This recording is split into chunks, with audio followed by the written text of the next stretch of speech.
ഇപ്പോൾ വരുന്ന വളരെ പ്രധാനപ്പെട്ട വാർത്തയിലേക്ക്. ഒന്നാം ബലാത്സംഗ കേസിൽ രാഹുൽ മാങ്കൂട്ടത്തലിന് തിരിച്ചടി. അതിജീവിതയ്ക്ക് എതിരായ ഹൈക്കോടതി പരാമർശങ്ങൾ നീക്കി സുപ്രീം കോടതി.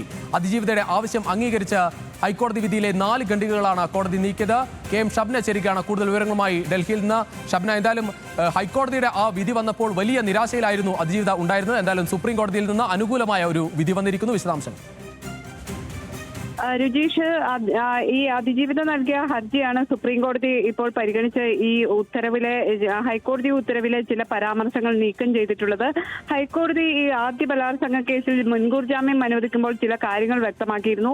കാരണം ഉഭയസമ്മത പ്രകാരമുള്ള ബന്ധമാണ് ഇവർ തമ്മിൽ നടന്നിട്ടുള്ളത് എന്ന ഒരു നിഗമനത്തിൽ അല്ലെങ്കിൽ പ്രാഥമികമായ ഒരു വിലയിരുത്തലിൽ ഹൈക്കോടതി എത്തിയിരുന്നു.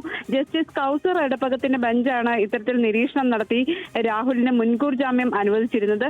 ഉഭയസമ്മത പ്രകാരമുള്ള ലൈംഗിക ബന്ധത്തിൽ ഇത്തരത്തിൽ ബലാത്സംഗം എന്ന രീതിയിലുള്ള പരാതി ഉന്നയിക്കാനാവില്ല എന്ന പരാമർശമുണ്ടായിരുന്നു. അതോടൊപ്പം തന്നെ ഗർഭചിത്രത്തിന് മരുന്ന് കഴിച്ചത് ഈ യുവതി സ്വയമേധയാ കഴിച്ചതാണ്. അത്തരത്തിലുള്ള കാര്യങ്ങളും കോടതി പറഞ്ഞിരുന്നു.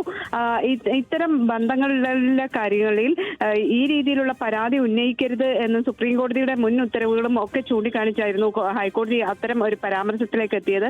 ഇത്തരം തനിക്കെതിരെ നടത്തിയ പരാമർശങ്ങൾ, അതായത് ഹൈക്കോടതി ഈ മുൻകൂർ ജാമ്യം അനുവദിക്കുമ്പോൾ മറ്റ് കാര്യങ്ങളിലേക്ക് കടന്ന് നടത്തിയിട്ടുള്ള പരാമർശങ്ങൾ നീക്കണം എന്നതായിരുന്നു അതിജീവിതയുടെ ആവശ്യം. ഏതായാലും സുപ്രീം കോടതി ഇപ്പോൾ അത്തരത്തിലുള്ള ഹൈക്കോടതിയുടെ പരാമർശങ്ങൾ നീക്കം ചെയ്തിരിക്കുന്നു. മുൻകൂർ ജാമ്യം അനുവദിച്ചതിനെതിരെ മറ്റ് ഹർജികളൊന്നും തന്നെ കോടതിക്ക് മുമ്പാകെ അതിജീവിത ഉന്നയിച്ചില്ല, അല്ലെങ്കിൽ അത്തരത്തിലുള്ള ആവശ്യം ഉന്നയിച്ചില്ല. തനിക്കെതിരെയുള്ള പരാമർശങ്ങൾ നീക്കണം എന്നതായിരുന്നു ആവശ്യം. അതുകൊണ്ട് തന്നെ ഈ ഹർജി അത്തരം പരാമർശങ്ങൾ ഒഴിവാക്കി തീർപ്പാക്കുകയും ചെയ്തിട്ടുണ്ട്. എന്തായാലും ഷബ്ന, കൂടുതൽ ഈ മറ്റ് ജാമ്യം റദ്ദാക്കുന്ന തുടങ്ങിയ കാര്യങ്ങളിലേക്കൊന്നും പോകുന്നില്ല. ഈ ഒരു പരാമർശം മാറ്റണം എന്നതായിരുന്നു ആവശ്യം. പ്രത്യേകിച്ച് ഈ സമ്മർദ്ദം ഉണ്ടാവുക, അതോടൊപ്പം ഭീഷണി ഉണ്ടാവുക തുടങ്ങിയ കാര്യങ്ങളൊന്നും പരിഗണിക്കാതെ ആയിരുന്നു മറ്റുള്ള ഒരു വിധി ഹൈക്കോടതിയിൽ നിന്ന് വന്നത് എന്നായിരുന്നു അതിജീവിത പറഞ്ഞിരുന്നത്. തീർച്ചയായും. കാരണം അതിന്റെ ഒരു പ്രായോഗികമായ ഒരു വശം എന്തെന്നാൽ, ഇത് വിചാരണ നടപടികൾ ആരംഭിക്കേണ്ട, അല്ലെങ്കിൽ കേസ് ഇപ്പോൾ ഇത് മുൻകൂർ ജാമ്യം മാത്രമാണ്. ഈ മുൻകൂർ ജാമ്യം എന്ന് പറയുന്നത് കേസിന്റെ ആദ്യഘട്ടം മാത്രമാണ്. പിന്നീട് ഇതിൽ അന്വേഷണം നടത്തി കുറ്റപത്രം സമർപ്പിച്ച് ഇതിന്റെ വിചാരണ നടപടികളിലേക്ക് പോകേണ്ടതുണ്ട്.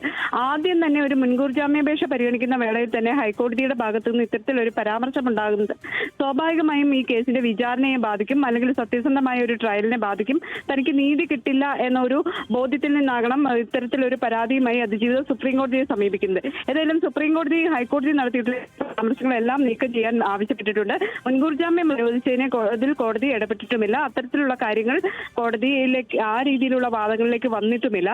സംസ്ഥാന സർക്കാരും അത്തരം ഒരു ആവശ്യം ഉന്നയിച്ചിട്ടില്ല. ഏതായാലും അതിജീവിതയ്ക്കെതിരെ നടത്തിയ പരാമർശങ്ങൾ നീക്കണം എന്നൊരു ആവശ്യമായിരുന്നു ഉന്നയിച്ചത്. അത് കോടതി അനുവദിച്ചു. എന്തായാലും ആദ്യ കേസിലാണ് ഇത്തരത്തിൽ ഒരു വിധി വന്നിരിക്കുന്നത്. നേരത്തെ ഗർഭചിത്രം ഉൾപ്പെടെ നടത്തിയ കാര്യങ്ങളിൽ അത് സ്വമേധയാ ഈ മരുന്ന് കഴിച്ചതല്ലേ എന്ന തുടങ്ങിയ കാര്യങ്ങൾ ആ വിധിയിൽ ഉണ്ടായിരുന്നു. എന്തായാലും 4 ഖണ്ഡികകൾ നീക്കാനാണ് ഇപ്പോൾ സുപ്രീം കോടതി ഉത്തരവിട്ടിരിക്കുന്നത്.